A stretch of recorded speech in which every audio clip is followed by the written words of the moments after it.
행복한 교회 성도 여러분, 이 영상을 보시는 하나님 나라의 귀한 자녀 여러분, 오늘은 2023년 6월 13일 화요일입니다. 오늘 매일성경 본문에서는 구원에 대한 큰 그림을 설명을 마무리하고 유대인의 현재와 미래에 대해서 다루고 있습니다. 본문은 시작 부분으로 29절까지 이스라엘의 현 상황과 하나님의 은혜로운 택하심을 논합니다. 1절부터 18절은 논리 진행에 따라 세 부분으로 구분할 수 있습니다. 첫째는 1절부터 5절로 바울의 열망과 이스라엘의 특권에 대해서 기술합니다. 둘째는 6절부터 13절로 하나님의 주권과 참 이스라엘됨을 다룹니다. 셋째는 14절부터 18절인데 하나님의 주권을 변호합니다.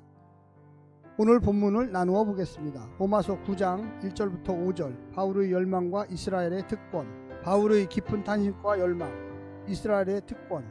6절부터 13절, 하나님의 신실한 주권과 참 이스라엘됨, 하나님의 참 자녀, 하나님의 주권.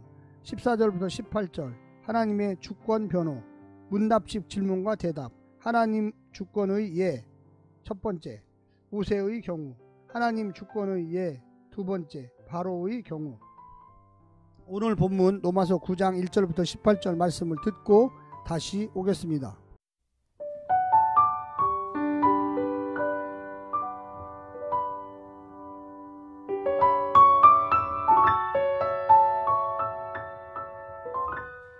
로마서 9장.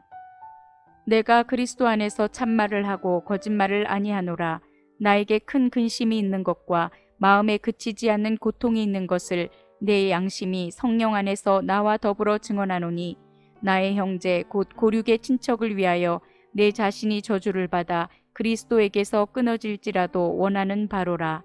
그들은 이스라엘 사람이라. 그들에게는 양자됨과 영광과 언약들과 율법을 세우신 것과 예배와 약속들이 있고, 조상들도 그들의 것이요 육신으로 하면 그리스도가 그들에게서 나셨으니 그는 만물 위에 계셔서 세세의 찬양을 받으실 하나님이시니라. 아멘.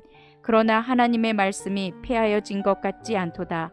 이스라엘에게서 난 그들이 다 이스라엘이 아니요 또한 아브라함의 씨가 다 그의 자녀가 아니라 오직 이삭으로부터 난 자라야 내 씨라 불리리라 하셨으니, 곧 육신의 자녀가 하나님의 자녀가 아니요 오직 약속의 자녀가 씨로 여기심을 받느니라. 약속의 말씀은 이것이니 명년 이때에 내가 이르리니 사라에게 아들이 있으리라 하심이라.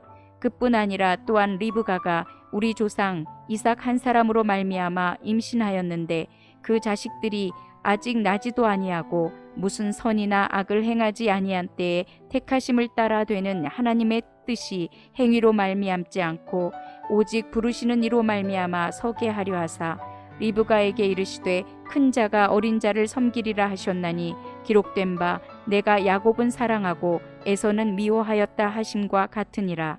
그런즉 우리가 무슨 말을 하리요? 하나님께 불의가 있느냐? 그럴 수 없느니라. 모세에게 이르시되 내가 긍휼히 여길 자를 긍휼히 여기고 불쌍히 여길 자를 불쌍히 여기리라 하셨으니, 그런즉 원하는 자로 말미암음도 아니요 다른 박질하는 자로 말미암음도 아니요 오직 긍휼히 여기시는 하나님으로 말미암음이니라. 성경이 바로에게 이르시되 내가 이 일을 위하여 너를 세웠으니 곧 너로 말미암아 내 능력을 보이고 내 이름이 온 땅에 전파되게 하려 함이라 하셨으니, 그런즉 하나님께서 하고자 하시는 자를 긍휼히 여기시고 하고자 하시는 자를 완악하게 하시느니라.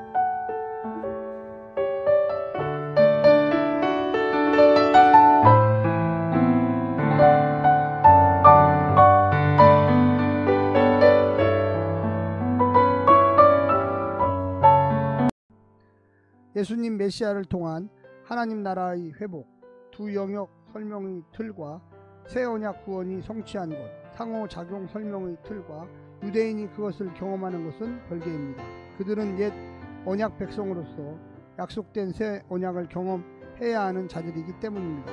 언약 관계에 신실한 하나님이 옛 언약 백성인 유대인에 대해 어떻게 대하실까요? 예수님을 통한 새 언약 약속은 그들과 전혀 상관없는 것입니까? 그들의 미래는 어떻게 될 것입니까? 바울 설명의 핵심 질문들입니다. 오늘 본문을 네 부분으로 나누어 자세히 설명드리겠습니다. 첫 번째, 고륙의 구원을 염려하는 사도의 마음. 자기 민족 이스라엘의 구원을 생각할 때 사도는 큰 근심과 그치지 않는 고통이 있었습니다.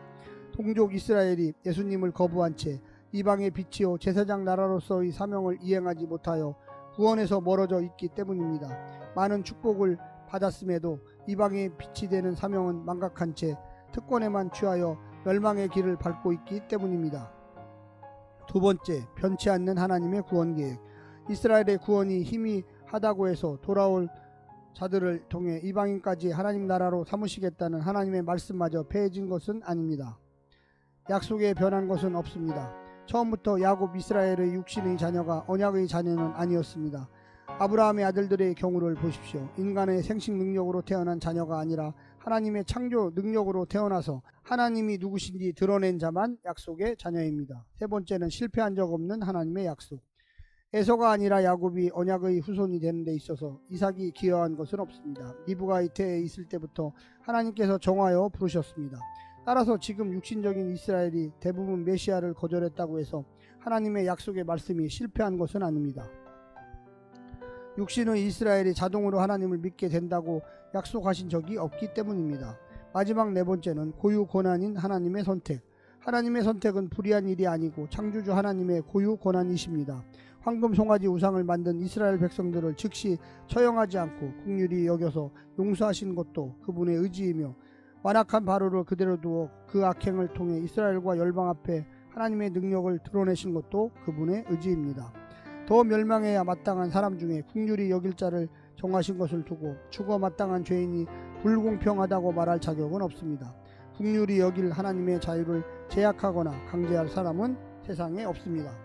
사랑하는 성도 여러분, 우리가 하나님의 놀라운 긍휼에 힘입어 선택을 받았고 하나님의 구원 받는 자로서 하나님의 백성이 되었습니다. 오늘 하루도 우리가 어떻게 살아야 하는지 고민하시면서 하나님의 말씀을 생각해 보시기를 간절히 부탁드립니다. 오늘 하루도 승리하십시오. 샬롬.